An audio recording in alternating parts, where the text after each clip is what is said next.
Get all the latest news and coronavirus and more delivered daily to your inbox.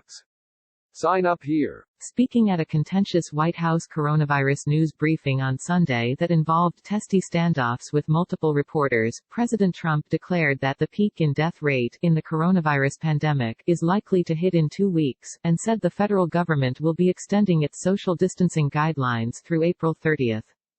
The modeling estimates that the peak in death rate is likely to hit in 2 weeks. I will say it again. The peak, the highest point of death rates, remember this, is likely to hit in 2 weeks. Therefore, we will be extending our guidelines to April 30 to slow the spread, the president said in the White House Rose Garden.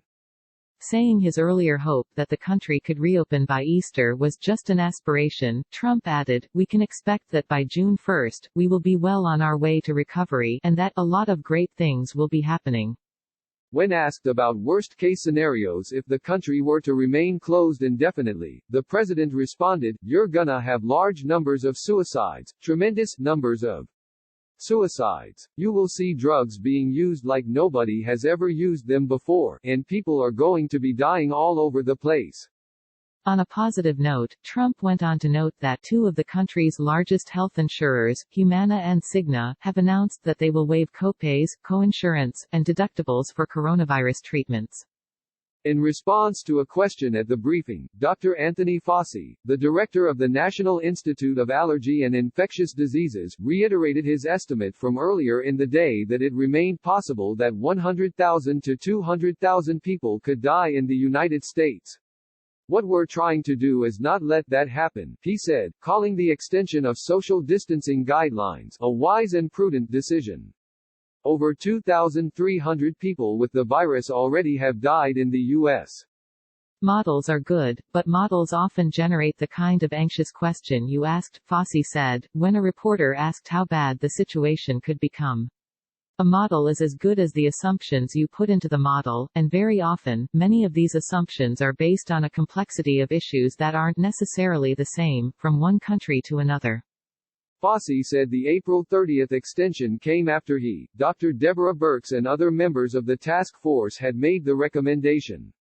Trump said he'd seen early estimates that 2.2 million people could have died if the government had done nothing in a worst-case scenario, so, if we can hold that down to 100,000 or less, it would be a good job.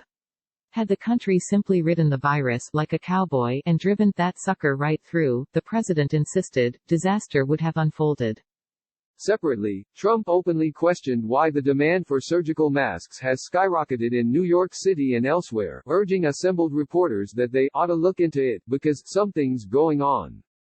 The head-turning moment came just hours after Trump touted the sky-high ratings for the events on social media, and shortly after New York City Mayor Bill de Blasio urged his constituents not to look back on his prior statements downplaying the coronavirus. "How do you go from 10 to 20 to 30,000, to 300,000 masks, even though this is different?" Trump asked. "Something is going on, and you ought to look into it as reporters. Where are the masks going? Are they going out the back door? How do you go from 10,000 to 300,000? And we have that in a lot of different places. So, somebody should probably look into that. I just don't see from a practical standpoint how that's possible to go from that to that, and we have that happening in numerous places." Pressed on the matter later at the briefing, Trump called on New Yorkers to check Gov. Andrew Cuomo and de Blasio, both Democrats, about the changing mask numbers. "People should check them, because there's something going on." He asserted that it could be something worse than hoarding. Cuomo said earlier this month that some people were stealing medical supplies. "Not just people taking a couple or 3, I mean just actual thefts of those products," Cuomo said. "I've asked the state police to do an investigation, look at places that are selling masks, medical equipment, protective wear, feeding the anxiety." De Blasio, pay no attention to my previous coronavirus remarks.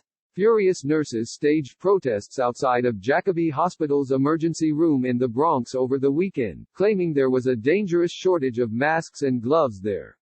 Sean Petty, a pediatric nurse at the hospital, told the New York Post, "We need billions of N95 masks. This policy that was put out by the Centers for Disease Control and Prevention is killing nurses. We already lost our first nurse in New York City. We're gonna lose more. Trump remarked that many of the states are stocked up on various critical supplies including ventilators, although, he added, some don't admit it. Later, Trump suggested that there's a question as to hoarding of ventilators, in which some hospitals may be keeping the devices in case of a major problem in the future. Also at the briefing, Trump unloaded after PBS News' Yamiche Alcindor, who previously has asked numerous questions about whether an unnamed administration official really used the term Kung Flu, began with another critical query about Trump's past comments to Fox News on New York's demands for ventilators. That's why you used to work for the Times and now you work for somebody else, Trump jabbed. Why don't you people act a little more positively? It's always get you, get you. Be nice. Don't be threatening. Be nice. That confrontation prompted another wave of sympathy for Alcindor among left-wing journalists. Alcindor herself complained she was unfairly treated by the president on social media. I'm not the first human being, woman, black person or journalist to be told that while doing a job, she wrote. Minutes later, Trump tussled with CNN reporter Jeremy Diamond, who alleged the president had definitively said on Friday that he'd cut off communications with governors who weren't appreciative of his coronavirus efforts. Trump shot back that Washington state's governor, Democrat Jay Inslee, was a nasty person, and reiterated that Vice President Mike Pence would remain in open communications even with hostile governors. Your statement is a lie, Trump said flatly. Trump slammed Diamond for omitting a portion of Trump's quote in which Trump said governors and local officials needed to appreciate the broader federal disaster relief effort, not just Trump's own initiatives. We lift up their ratings, because their ratings are very low, Trump said, explaining why CNN had sent Diamond to the briefing even though some network figures have expressed open disdain for the president. For the most part, however, the president largely sounded positive notes as to practical developments over the past 24 hours of the crisis. How long will coronavirus last in the U.S.? In addition to the waived copays and deductibles, Trump touted some interesting therapeutics that will be announced over the next few weeks. He said he has been working on getting a system that could sterilize health care workers' masks up to 20 times more quickly approved by the Food and Drug Administration. Trump went on to praise the U.S. Army Corps of Engineers and Federal Emergency Management Agency, FEMA, for turning New York City's Javits Center into a makeshift emergency hospital. It's an incredible, complex, top-of-the-line hospital. Everyone's trying to figure out how they did it, Trump said, noting that he was also unsure. And, I was a good builder. The president maintained distance from other speakers at the briefing, and referenced social distancing guidelines as soon as he took to the podium. Click here to get the Fox News app. Appreciate everybody being here, beautiful day in the Rose Garden, Trump remarked as the press conference began. Tremendous distance between chairs. We're all in this together, all of us, Trump said at the conclusion of the briefing. I've never seen anything like it. It's a beautiful thing to watch. Unfortunately, the enemy is death, so it's very unpleasant. But, the level of competence, the level of caring, the level of love, I just think it's brilliant. I'm very proud to be your president.